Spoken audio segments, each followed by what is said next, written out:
down here in 1973, December 24, with President Steve Muller, a couple of other people, and we celebrated Mr. Hopkins on the 100th anniversary of his passing. This year is 146, I'm told. He died at 3:45 in the morning down at 81 Saratoga Street, where he was living. And the service, the funeral service and his burial was on December 26th. Now, you know, the name Hopkins and Johns Hopkins kind of roll off our lips very easily. But let's remember that there was a man named Johns Hopkins, a man who walked the streets of Baltimore, who on occasion saved the city of Baltimore by putting up his own money when the city was in terrible straits financially. And I must say, it passes through my mind today, what would Mr. Hopkins have done given the situation that we live in Baltimore today? Anyhow, it's a great day to remember him as a man, not just an institution, although those institutions that he funded with his $7 million gift have changed the city, the state, the nation, and the world through their contributions to research and teaching and patient care. So it's a great day to be here, a great day to remember him, and I thank you again for coming. Now I have a new young friend. Come on over here. This is Simon. Simon has joined us because his mother and father are in Baltimore for Teach for America.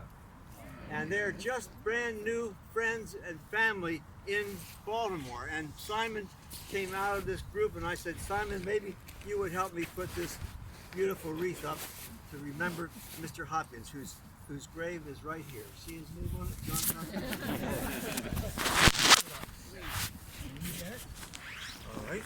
Now we'll take this and we'll pull this out like this, that, and we'll push down real hard to get it in the ground. That's it? Good job. Thank you very much. Good job. Nice to meet you. Have a nice visit. All right. Thanks for coming. Now this morning, we have a special guest as speaker, an old colleague from Homewood days. And his name is Professor Stuart Leslie from the Department of Science and Technology, except that no one knows him as Stuart Leslie. It's Bill Leslie. And so I'll introduce him as Bill.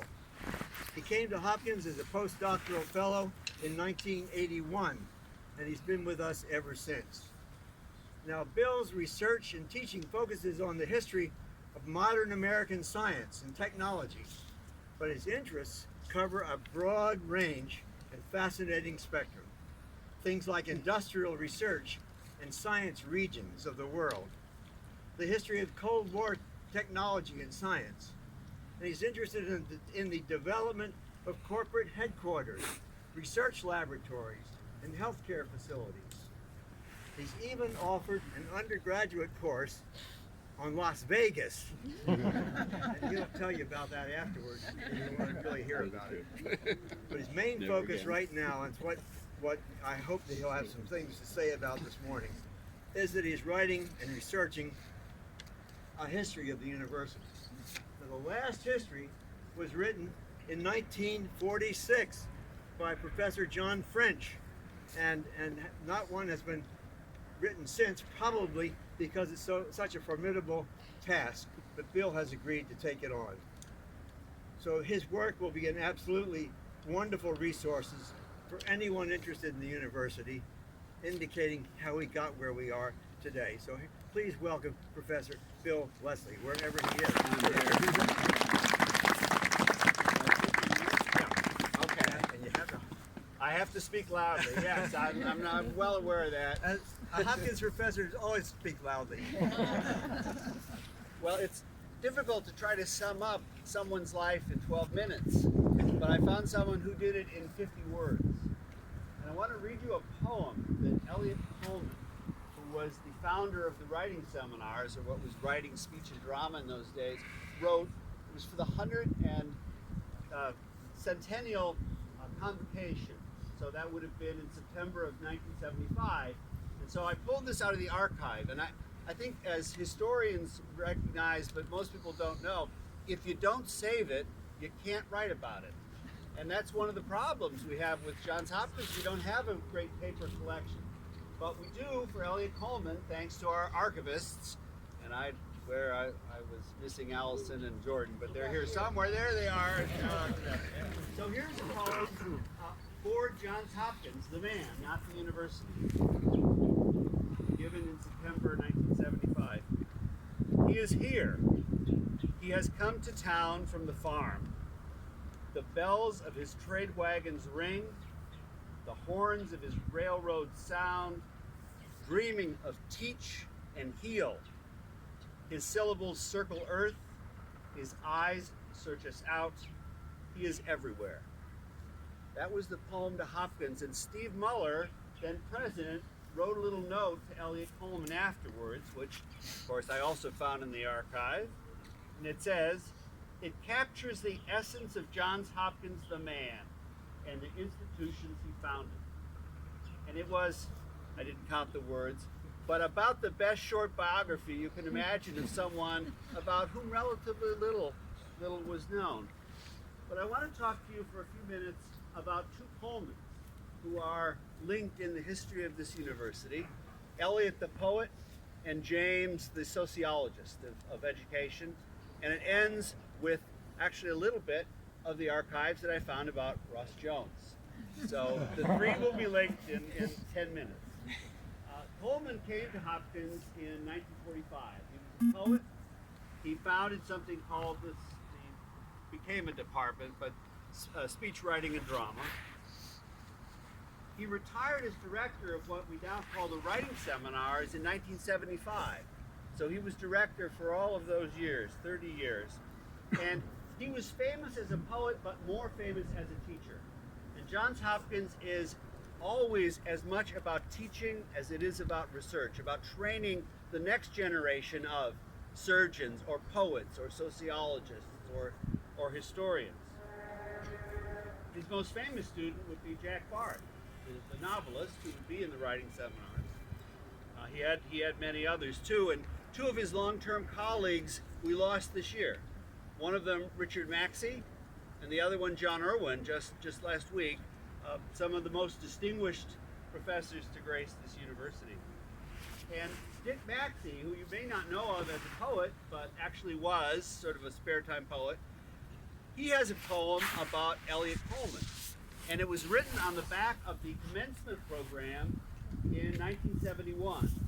Eliot Coleman was giving the address to the class of 71, and I'll read it because it's the shortest poem you'll ever hear. And then Dick Maxey wrote on the back of the program a tribute to Coleman himself. So I'll read you these little poems. And the nice thing about it, it's very timely. The title of the poem that Coleman wrote was called Pronouns. And if you remember, Merriam-Webster this year declared they the word of the year. Pronouns are timely again, but this is from 1971. To the class of 71. This is the most minimal poem I found by Eliot Coleman. You, we, you, us, them, they, theirs, him, her, she, he, theirs, yours. Now it is your commencement, your continual commencement. Could we call it ours? Let's call it ours. Let's make it us, all of us, which is a wonderful, wonderful poem attributed to the class of 71. The only one that struck me was she and her for the baccalaureate program, but we've managed to change that in the years since. So this is what Dick Maxey writes on his program. You can't make these up. You, them, us, there, alone, together. This voice, younger than our slogans, those faces, falling into the future, and that beginning, older than their memory. I and we, thinking of them and theirs, and of those, say for once as one, like your mockingbirds, thank you. Now the Mockingbirds that was the most famous poem by Eliot, but it was a great reminder of two of the great Hopkins professors, Eliot Coleman and Dick Baxey and that connection. I was also intrigued to find that the writing seminars was not that popular in its early years, and T. Stuart Macaulay, who was the provost, was eager to bury it. He really didn't think we should be teaching writing if it included modern literature. He put it in quotes, so-called modern literature. Now, he was a newspaper man and wasn't interested in modern literature, really. So there was a plan in 1952 to get rid of the writing seminars. And two of the young students in that program wrote vigorous letters of objection to the president. And I pulled them out because, just a couple words from each, because of course the people went on to be quite famous. One was from a guy who signed himself John Simmons Barth. Jack Barth as a student, undergraduate still. The purpose of a university like Hopkins is instruction in the art of thinking. And I believe an irreplaceable route to the fulfillment of this promise is the Department of Writing, Speech, and Drama. The point of Hopkins is to teach you how to think. And to learn to write was in part to learn how to think. And his fellow student Robert Hazel, who went on to himself to be a distinguished poet, he said, "I hope your plans include the nourishment of a department which can give the university greater authority as a center of practice and speculation in contemporary arts, so that Johns Hopkins need not avoid the exceptional, so it need not become like some other American universities, remarkably rude to all but the corpses of poets, and need not, like those other schools, be too much awed by and too greatly suspicious of the makers of things." Well, Barth and Hazel won that argument. The writing seminars went on to become the most distinguished of our departments of humanities, the only one that's never been ranked lower than 2 in everything that I've seen. And Eliot Coleman went on to invite many of the great living writers to Johns Hopkins. And they included Dos Passos and Auden and a very long list. Dylan Thomas is on there, and one of Eliot Coleman's colleagues wrote, they came, who came drunk or sober, as guests and fellow craftsmen. You know Dylan Thomas, I think that's probably the person he was referring to.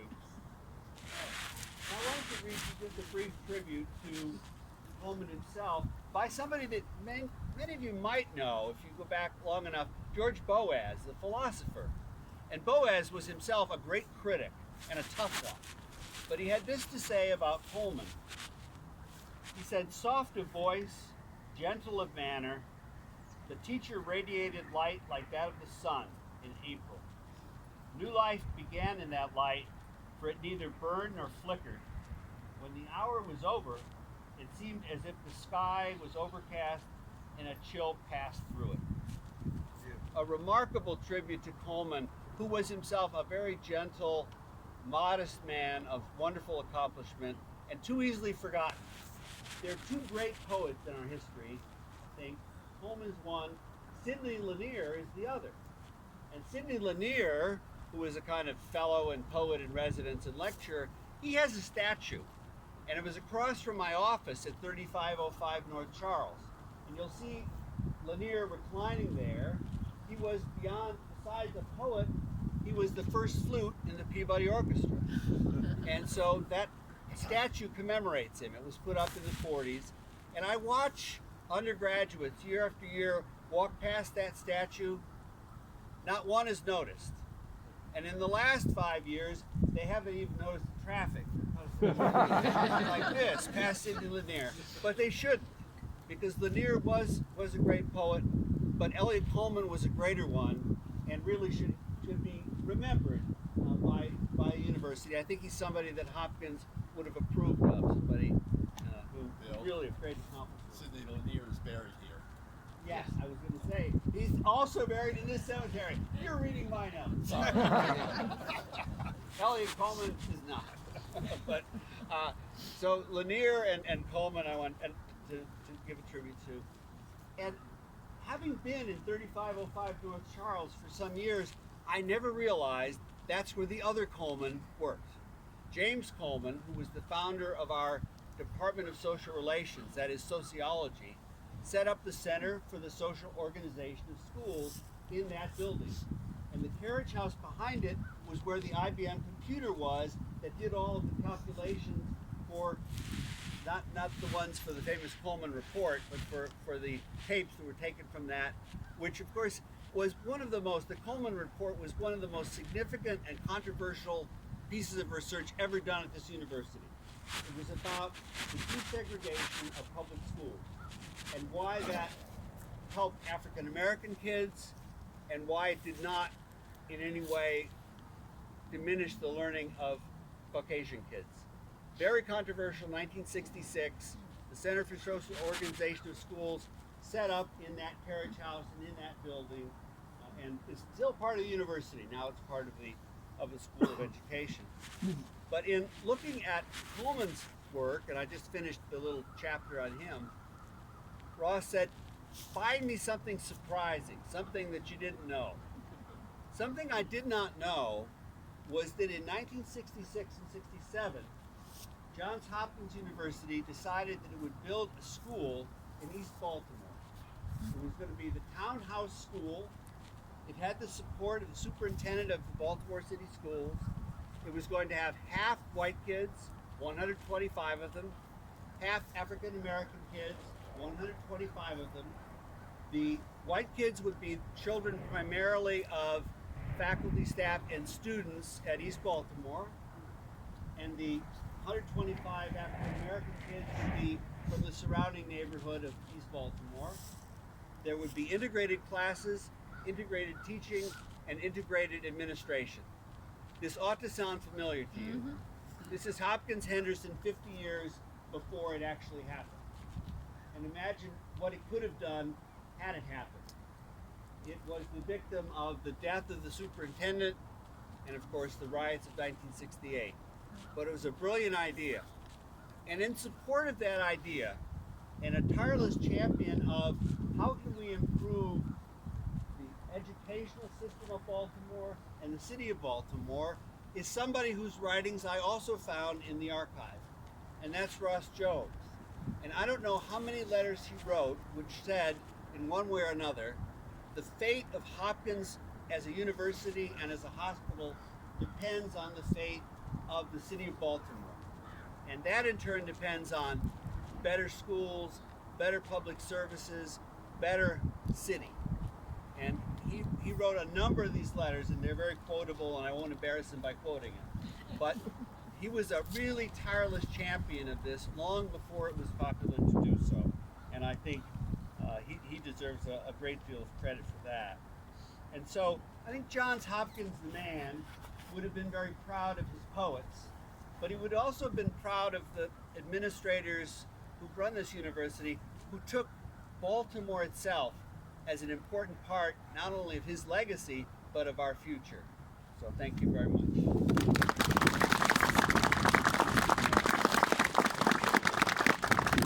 I would just say to Phil that that was a wonderful talk. I don't think we've ever had poetry before, which was lovely. And you raised the bar for your successors. I like that it's successors, not when you come back.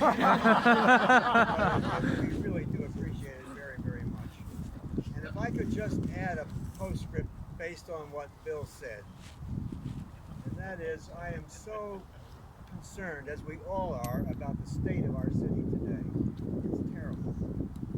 The corruption that has been announced just in the last day or two, upon corruption, the killings of people who have been not died, but they've been injured, well over 300 dead by gunshot. It's a terrible state of affairs, and I just wish that the educational community, the religious community, other organizations would get out and protest in this city. What's going on? There's no protest. Nobody's protesting, and I don't understand it.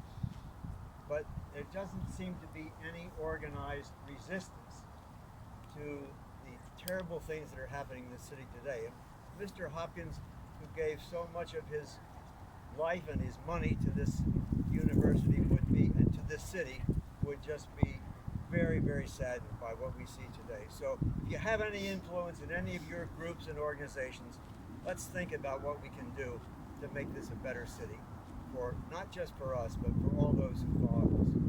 Thank you all very, very much for coming. And I wanted to ask, just as she arrives on the scene, Sue Brooks from Clifton, who keeps Clifton going, Mr. Hopkins' summer home, to tell us about an invitation that she has. So please, if you have an hour or half an hour or so, come on over to Clifton. We have a reception, and Civic Works, whose headquarters are there, is one of the entities that is working for the city. So come on over and join us and stay for a while and then go and celebrate the rest of your Where is it? Yes, how do we get there? Tim, tell us where. I'm not afraid of you. When you exit the gate, you turn right. North Avenue is the first place you can turn right. You go about 3/4 of a mile to Harford Road, turn left. When you go up Harford Road, the first place you can turn into the park is St. Lo Drive. You will see the mansion on the hill in the trees. So just drive up the hill to the mansion. You usually enter on the far side from where you park. But everybody come in, there'll be refreshments, little treats to eat, and tours. And if you're really good, I'll take you up onto the roof. From where you can see from Towson to Kent Island. It's the best view of Baltimore there is. Thank you very much. Merry Christmas, everybody. Happy Hanukkah.